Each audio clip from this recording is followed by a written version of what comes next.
فرمایا وَإِذَا سَأَلَكَ عِبَادِي أَنِّي فَإِنِّي قَرِيب، محبوب جب میرے بندے آپ کی بارگاہ میں آ کے میرے بارے میں پوچھیں نا تو ان سے کہہ دینا میں ان کے قریب ہی ہوں، قریب ہی ہوں۔ دلیل کیا ہے؟ یہ جب بھی مجھ سے دعا مانگیں گے میں ان کی دعاؤں کو قبول فرماؤں گا، میں ان کے قریب ہوں، میں ان کے قریب ہوں۔ یہ جب بھی دعا مانگیں گے نا میں قبول کروں گا، میں ان کے قریب ہوں۔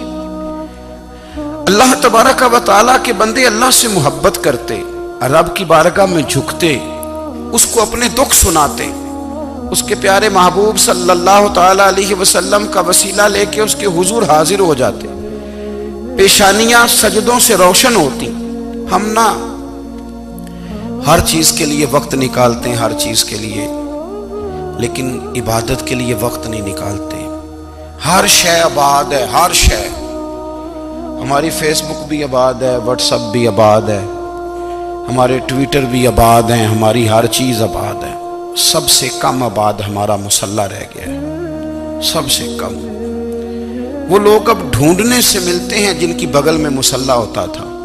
میرے بھائی آپ کتنا کو دنیا کے پیچھے بھاگو گے تھکا دے گی، کتنا دولت کے پیچھے بھاگو گے تھکا دے گی۔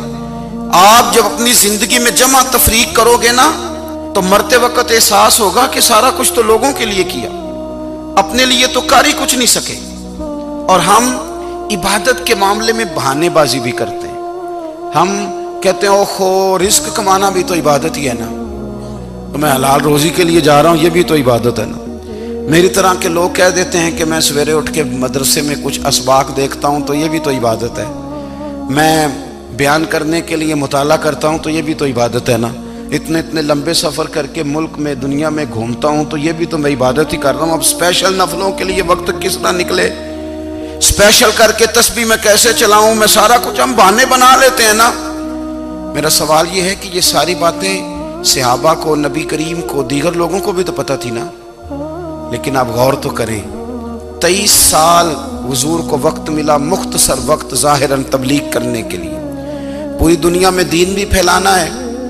گھر میں 11 ازواج ہے، 4 بیٹیاں ہیں، ان کی اولادیں، سارے کام کاج بھی دیکھنے، لیکن سیدہ طیبہ طاہرہ حضرت عائشہ صدیقہ رضی اللہ تعالیٰ عنہ فرماتی ہیں سارا دن تبلیغ کرتے، ہر غلام کے دکھ سنتے، گھر میں آتے تو اپنے گھر والوں کا خیال کرتے، کام میں ہمارا ہاتھ بٹاتے۔ قربان جاؤں، کہتی ہیں زمانہ سارا سو جاتا لیکن آمنہ کے لال مصلی بچھا لیتے۔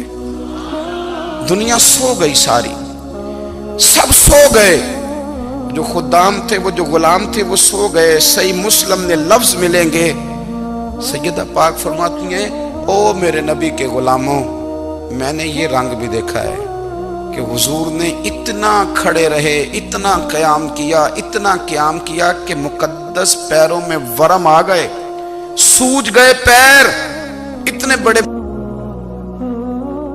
دل پہ ہاتھ رکھ کے نہیں بتا سکتا کہ میرے کبھی نماز میں پیر سوج گئے، کوئی نہیں بتا سکتا۔ بچوں کی روٹی کماتے تھک گئے بات الگ ہے، ہم سیر کرنے گئے تو تھک گئے بات الگ ہے، لیکن عبادت میں یہ بھی تو مسلم شریف ہے نا، یہ بھی تو دین ہے نا، یہ بھی تو حضور کی سنت ہے، یہ بھی تو وہ چیز ہے جو کریم کی آنکھوں کی ٹھنڈک ہے۔ سیدہ فرماتی ہیں پیروں میں ورم آ گئے، اور ساری رات ہی حضور نے نماز پڑھی اور ایک ہی آیت بار بار دہرائی۔ مسجد نبوی میں بلال حبشی نے فجر کی اذان دے دی اور حضور ابھی مصلی پہ تھے، کریم فارغ ہوئے، میں نے عرض کی یا رسول اللہ صلی اللہ علیہ وسلم آپ کے تو صدقے اللہ اگلے پچھلوں کے گناہ معاف کرے گا، تو آپ اتنی آہوزاری کیوں فرماتے ہیں؟ آپ تو شفیع ہیں، آپ تو انبیاء کے امام ہیں۔ تو حضور نے فرمایا عائشہ تم نے گنوایا ہے نا میرے اللہ کی مجھ پر کتنی رحمت ہے، افلا اکون عبدا شکورا، فرمایا اگر اس نے اتنی نعمتیں دی ہیں تو کیا میں اس کا شکر گزار بندہ نہ بنوں، میں شکر گزار بندہ نہ بنوں اس کا؟ پھر اگر اتنی نعمتیں اس نے دی ہیں، مجھے اتنا نوازا ہے، تو پھر میں اس کے سامنے سجدے نہ کروں؟ او میرے بھائی، بڑے قابل فخر لوگ ہیں ہم کہ ہم نبی پاک کے غلام ہیں، ہم قابل فخر ہیں کہ نبی کریم